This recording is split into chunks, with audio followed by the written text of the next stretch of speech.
Hey y'all, it's Bethany here from Bethany Brings Books.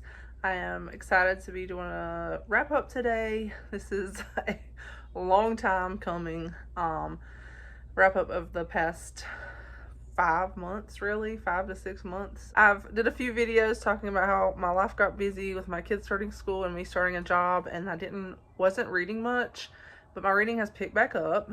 But I still also never talked about some of the books that I read like back in July and August right before life got busy. There's a few books that I read that I really want to talk about, so I was like, I'm going to go ahead and just talk about those, what I can remember of them. I had to write some down that I couldn't remember everything I had read, so I may be looking at my notes. But I want to talk about those briefly and then talk about what I've been reading over the past few months since my reading has picked back up. Like in October, I would say in November it picked back up quite a bit more. So let's get started, guys.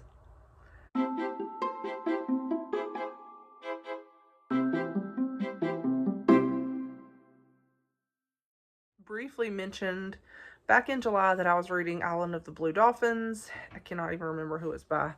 Scott O'Dell. And this is a Newbery winner. Yeah, a Newbery winner.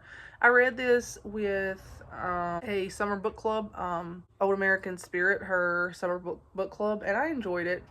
It was interesting, and it's actually based on a true story about, I had never read this also, so, but it was based on a true story it's about someone who ends up stranded on an island by herself for years and years and years, and like her people get on a boat and she's unable to, she doesn't make it to the boat. Like her whole tribe gets on a boat and sails away, and she doesn't get to the boat in time, and so it's just like she's left on this island by herself, and it's basically her story of survival. And it was interesting seeing like the lengths that she went to survive and the things that she did. That was an interesting aspect. So I enjoyed this one. Probably give it a 4 stars. For me at first it was a little, I was like, okay, this is makes me a little eerie. Just the thought of being by yourself like that, it like unnerves me. So that had me a little on edge, but overall it was a really good book.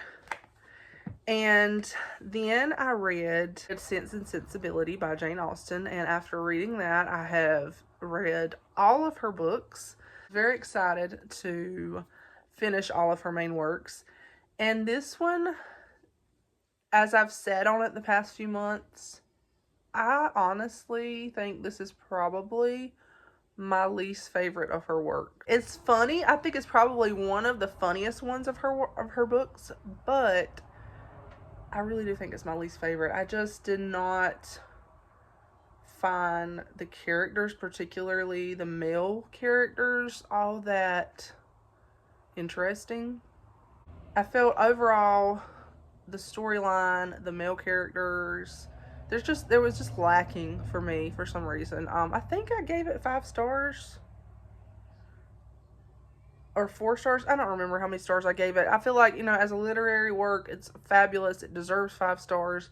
But for me personally, it was probably more like 4 star, 3.5, and a 4 star might be being generous.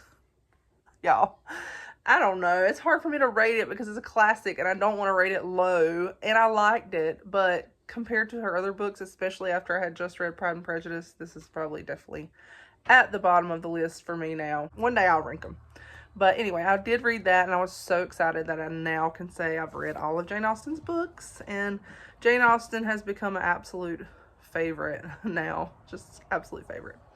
So I talked about earlier this year, I'm going to have to look at my notes because I talked about how I was reading the summer, I don't even remember what it was called, but it was a summer book series by different authors, rom-coms. I had read like 2 or 3 when I did my last video, and I ended up reading 5 of them. There was 2 more that I did not get to read. I'm hoping probably next summer to read them.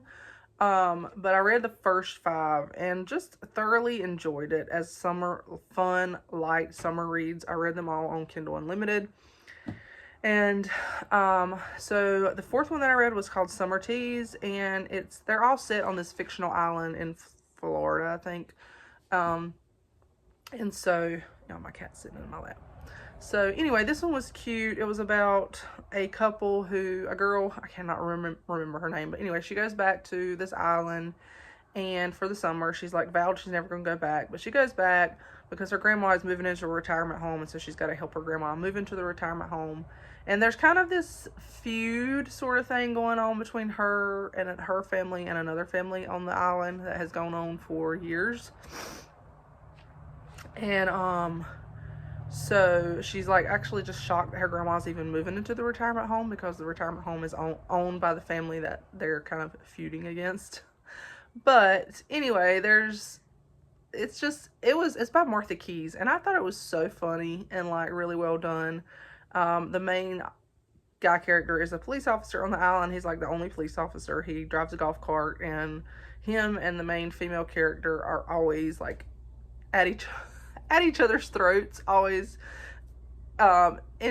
entangling in all of these like hijinks and stuff. And it was really funny. It was really cute. I thought their banter was funny and cute, and it was really adorable. I liked it.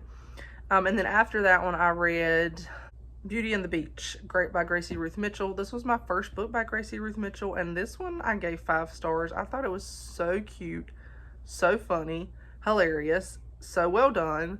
It's a marriage of convenience, which was adorable. And so we have like this main guy who owns he don't own, his grandmother basically tells him like, she's basically like, oh, I'm about to die. And his grandmother is a character, like very manipulative, very not a likable character. So she basically is like manipulating him and some of the other people in her family to kind of compete against each other about who's going to take over the company. And so she's really pushing him into like getting married so he can be the one that takes over the family business after she dies. The female main character, I cannot remember their names either. Y'all, I'm terrible with names. She accidentally gets scammed on the internet and like wipes out her bank account. And so she's in like this desperate situation. He's in a desperate situation. They've been a long time enemies. And anyway, so this whole situation happens, and they decide to a marriage of convenience. And it's just funny because they're like enemies and they're butting heads, but at the same time there's this underlying tension. And there's also a side story where a lot of this stemmed from when they were younger, and her brother died in a car accident, and it involved her, and it involved the 2 main characters because he used to be her brother's best friend. And so there was like just a whole backstory of why there's so much tension between them now. But there's so many good quotes from this book I highlighted on my Kindle. It was so funny, the tension, the banter, it was hilarious. I loved it. It was probably one of my favorites in the series. After that, I read another book that is an absolute all-time favorite, y'all. And as I was going back reading some of my quotes off my Kindle app, I was like, oh, I need to read this again. I was going back and reading like the things I had highlighted, because I read this on Kindle Unlimited, but then I had to have my own copy, so I ordered a copy later on. A Girl Called Samson by Amy Harmon. I read this in July, really for for the July American Independence Day type read. And this book stole my heart, y'all. This book, I honestly would probably, I could see myself reading this every July. It was so good. I read it in like 1 or 2 days. It was phenomenal, amazing. I cried like a baby reading this. It really just completely changed my perspective and gave me a fresh appreciation for what our founding fathers and not just the founding fathers, but all of those that fought for our freedom and fought for America, what they went through. this was, it was amazing, y'all. Amazing. It was my first Amy Harmon. Definitely will not be my last. I plan to read more of her books. But it just, she has a beautiful way with words, but also she brought in so many details, and you feel like you're reading, like, it's like historical, very informative, but also it keeps you, she just kept me enthralled in the book. And so it's loosely based on a true story, very loosely, I would say very, very loosely, of Deborah Sampson. Very loosely based on that story, though. She took quite a bit of liberty with it. Deborah ends up being raised by this family in like it's in the 1700s. She ends up being raised by this family that's not her own, and they have a bunch of boys, and she like comes into the household, and she's raised by them. And as there's tensions, you know, not America at the time, but the colonies are headed for war, and these boys start slowly going off to war, and then eventually she wants to do something, and so she's very independent, and she disguises herself as a man and goes off to war and fights as a man.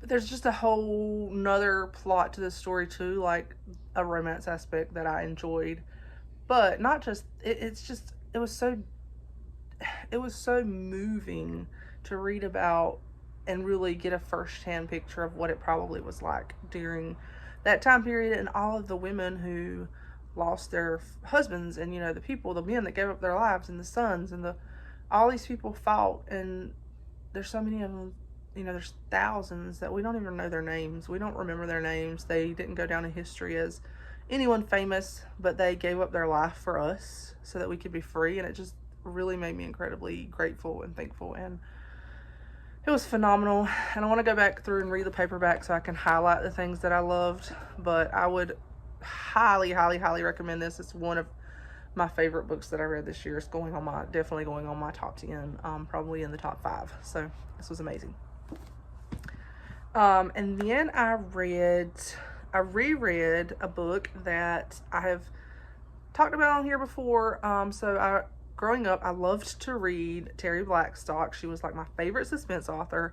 So her series, the New Point 9/11 series, I read over and over again growing up. I checked them out from the library over and over, and I was just in the mood to reread them and see what my perspective is now as an adult. And because it was like, that was probably my all-time favorite series of hers, and I used to say that this was my favorite book. So anyway, I reread the first one, and this is called Private Justice, and this time around I think I gave it 4 stars, and I can't even remember why I dropped it, why it wasn't a 5-star for me. I feel like it was something to do with the mystery aspect. Maybe there were some things that were too convenient with the mystery, like things happening. I don't remember. But anyway, I still love this series, love this book. So this book is about a firefighter, and him and his wife, Mark and Allie, they're having marriage problems, and so they're briefly separated, like temporarily, or they're separated in the opening of the book. Well, someone starts killing first responder wives, firefighter wives, and so it's a mystery trying to figure out who's this serial killer, why are they killing firefighter wives. And then Mark and Allie at the same time are having to, he's like, they're figuring out their marriage problems and what happened in their marriage. And I think that was one of the aspects, some of the things like they didn't really talk about, and that was why they were having marriage problems, from some issues that they didn't talk about. Yeah, I think there was just a few things with the mystery that brought it down for me this time. Just some things that annoyed me. Overall, I still loved it. Still probably my favorite series by her. I want to continue rereading it. I think I actually picked up the second one and got a little ways into it and just put it down because I got busy. But I think the first and second one were always my favorites, so I'm interested in seeing now what I think. But yes, I enjoyed rereading it, and I would highly recommend it. It's just, I liked it. And for suspense, I really liked it and enjoyed it, and I thought it was really good. those are everything. That's everything that I read like July, August, and so then I didn't really read much until probably around October, I would say. Probably more like November. Yeah, November really was when it started picking back up. So, some of the things, I've been in the Christmas mood. So this book, y'all, this book, One Foggy Christmas by Courtney Kiesel. This was amazing. I read this in like a day or two. It was so good.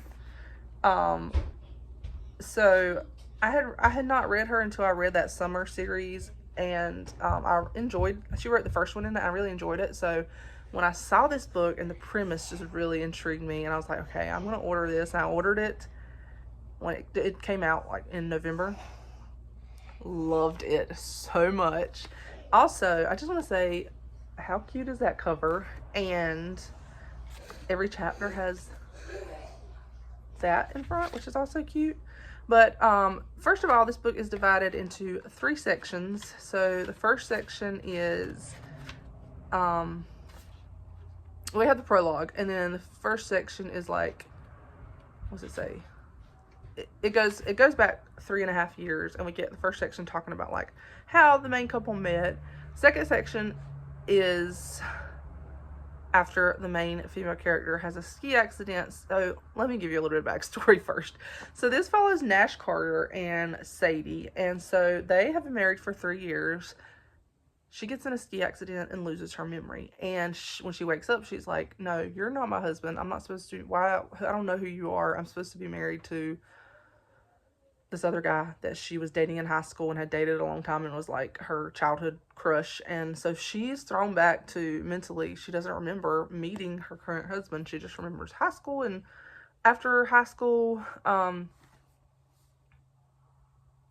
just high school, but after high school, her and the other guy that were dating, like, she remembers their relationship. So she's confused. And so basically Nash has to win back his wife's heart, and it was sweet. It made me cry. It was sweet. It was also kind of heart-wrenching and painful and beautiful and adorable, and just the whole premise is so, I don't know, it was like, oh my goodness, it kind of broke my heart. But it was so cute, and just like Nash was precious, and when they met, and like the backstory about them meeting and dating and stuff was cute. And then as they are he's trying to be patient with her, she's like doesn't remember him anymore after the ski accident. And then in the third part, it's kind of like what ties the whole story together. Also, there are just some hilarious moments. One of the moments when he's at the hospital visiting her after she wakes up, there's something that happens that is hilarious. Just some funny scenes. I love this. I highly recommend it. I gave it 5 stars. I definitely see myself rereading this next Christmas. Also, what was funny, y'all, I read this book, and then I saw this story later on about a true story about a girl that was dating a guy, and she broke up with him. She's like told him like things are not going to work out between us. Well, then she got in a ski accident and had a concussion, and she didn't remember that they had broke up. And so or he got in a ski accident. Yeah, I think he got in a ski accident. He didn't remember that she had broke up with him. And he's still like trying to text her and go to her house and see her and stuff, and she's like, why is he still doing this? And then she realized he didn't remember that they had broke up. Anyway, they reconnect and they get married. And it was a real story, and I was like, that is so funny. Like, I just read this book and then I saw that story. So I thought that was cute. So I read that one, and then I was still in the Christmas mood. So I read Sugar Creek Christmas by Jenny B. Jones. This is very cute, Hallmarkish. I think I gave it like 3.5 stars, 3 stars maybe. I don't see myself rereading this. I'll probably unhaul it, really, actually. But it was cute if you want something to like scratch that Christmas bug itch, that Christmas itch.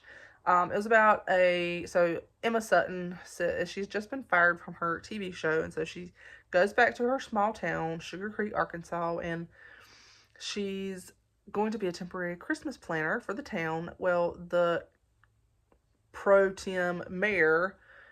I think that's what you're saying, pro tem mayor, pro tem, or whatever. He's currently like acting mayor. Is her ex-fiance, and so they're having to work together and sort out what happened to their relationship 10 years ago and plan all the Christmas stuff. Very Hallmark, very cute. If you're looking for something cute to read at Christmas, it's short, sweet. Then I read with Chrissy from Chrissy's Purple Library and Kelly from Kelly Reads a Lot. We buddy read Rebecca by Daphne du Maurier. Y'all, this was my all-time, went on my all-time favorite. It went to my all-time favorite book last year when I read it, and rereading it was so good. 5 stars again. I still think it's my all-time favorite book. Daphne du Maurier just knows how to grip you, and I really enjoyed rereading it because there were so many things that stuck out to me this time around that, like, the first time you read it, you're like, okay, what's happening? What's going on? This time around, you know the ending, you know what has happened and what's going on, and so there's little pieces that you can connect as you read it, but phenomenal book. I really enjoyed reading it with Chrissy and Kelly. It was the first time for Chrissy. It was a reread for me and Kelly, so it was really fun getting to see Chrissy's reaction as she read it for the first time. Again, it's a phenomenal book. I have a review about it last year. Amazing book. I loved it so much. Probably, I don't think any other du Maurier will ever top this for me. But. And is that everything? Oh yeah, I read If I'm Being Honest by C.P. Cabanis. I'm gonna put a picture up here. I don't have a copy. It was a advanced copy. I really enjoyed this. I think it's the favorite so far that I've read by Courtney. She has a channel. I'll link her down below. And I've read all 3 in this series so far, The Vows, and this one follows Dimitri and Rose. Rose is a makeup artist for like a local television show, like news show. And Dimitri is one of the news anchors, and he's really wanting to try to get top anchor. So Rose proposes to him that if he'll be her fake boyfriend for Thanksgiving weekend or week, that she will, and go visit her family with her. She will give him tips and try to help him work on his skills to maybe get the position of like top news anchor. So it's their fake dating, and then they quickly realize that they really have real feelings for each other. And so it's that story. It was short. I would say it probably is about, if I were going to guess, it's probably about as long as this book. It was not super long. If you're looking for a Thanksgiving book, this is great for Thanksgiving. I enjoyed it. I enjoyed Dimitri's character. If you like Russian literature, there's references to that in this. I really like the way Courtney writes her guy characters. I don't know, there's just something about them there. I feel like they're sweet, and there's something about her guy characters, her male characters, that I like. So I definitely thought this was my favorite, and as Courtney continues to write, her writing just gets better and better, and I'm really enjoying reading her books. So this one was, like I said, if you're looking for a good Thanksgiving book, which I know I'm posting this after Thanksgiving's over, you could still read it now for sure. It's got that wintry theme going on, but definitely I feel like there's not a lot of Thanksgiving themed books out there, so I really enjoyed reading this one before Thanksgiving and getting into that atmosphere and that mood. I enjoyed this. So thank you, Courtney, for letting me read it. Check out Courtney's channel and check out her books. Thanks for letting me read Courtney. And the title of this book, I don't know if I said the title, but it's If I'm Being Honest. And also just want to say that I enjoy how real her characters are and how they recognize their flaws. Like Rose recognized her flaws, and she was not entirely at times a likable character. She had some aspects that made her not likable, but also in another sense it was refreshing because she was very real and she saw her flaws and she didn't try to like pretend that she was perfect or pretend that she hadn't made mistakes, which I appreciate. And then the other book that I have finished is The Viscount and the Vicar's Daughter by Mimi Matthews, a Victorian romance. I enjoyed this a lot. I've read Mimi Matthews before, and in the past I was not really sure what I thought, but I'm learning that I actually really like Mimi Matthews now. Her books are clean. I would say they're not Christian, but they are clean. But she does have a little bit of like mild language in it, so I think this one had some mild language. Yeah, but I don't know. I feel like if you're looking for like that angsty Victorian brutish feel, I don't know how to explain it, but she's a good author to go for. Sometimes I'm just in the mood for that, for like that angsty wounded characters that need redemption and healing and Victorian vibes, and that's definitely what this had. I have actually ordered another book by her because I want to read more of hers. I feel like her books, I like that they're very readable. Like her writing is very readable, which I like. And so I want to order some more of her stuff and read it. But yeah, I ordered this one because it was a little bit cheaper and I wanted something to read. I'm a paperback girl, y'all. I know some of her books I could probably get Kindle cheaper, but even though there's sometimes I do like reading on Kindle, especially if I don't know if it's something I'm going to want to buy. I wanted some of hers for paperback. I feel like also this time of year I like this type of book. It's just moody and it has, I don't know, it just feels like Christmassy to me. And actually that was another reason I ordered this, because I thought it was going to be more Christmassy than what it was, because it says, let's just read the back. It says, after years of unbridled debauchery, Tristan Sinclair, Viscount St. Ashton, has hit a proverbial rock bottom. Seeking to escape his melancholy, he takes refuge at one of Victorian society's most notorious house parties. As the Christmas season approaches, he prepares to settle in for a month of heavy drinking until an unexpected encounter changes his plans and threatens his heart. Valentine March is not the drab little spinster she appears to be. When her new job as a lady's companion lands her smack in the middle of Yorkshire with England's most infamous rake, she resolves to keep her head down and her eyes fixed firmly on her future, a future which most definitely does not include a sinfully handsome Viscount. So they're kind of thrown together in this circumstance, and it really doesn't have, it talks about Christmas and Christmas coming, but it doesn't have Christmas vibes. But yeah, so he's like this notorious young man that's basically just been wasting the past few years of his life, and him and his father don't really get along. Feels like his dad thinks he's worthless. Well, he meets this lady, and she's like a preacher's daughter, and she's sweet and just the total opposite of him. And they're thrown into circumstances where it looks like they might have to be very close for a while. And it's sweet. It's not super long. It's a short story. It was cute. I think I gave it, I probably would say 4 stars. I think I might have rated it 3.5 stars on Goodreads. I don't know. I would say 3.75 to 4. Yeah, cute. Not cute, but sweet, angsty, tension, Victorian era book if you're looking for something romance. Yeah, I enjoyed it.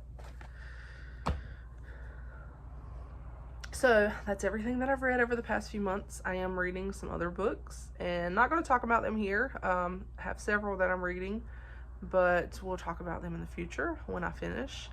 I'm glad that y'all stuck around. I know this is a little bit of a longish reading update, but I wanted to talk about some of the ones that I've read in the past. So yeah, that's an update for you guys, and I appreciate y'all taking the time to watch. I can't wait to talk about more books as I read more. Hoping to fit in another classic or two before the end of the year. So we'll see what's coming, guys. But anyway, I hope you guys have had a wonderful holiday week this past week, and wish you all the best, and can't wait to see you in future videos. Bye, guys.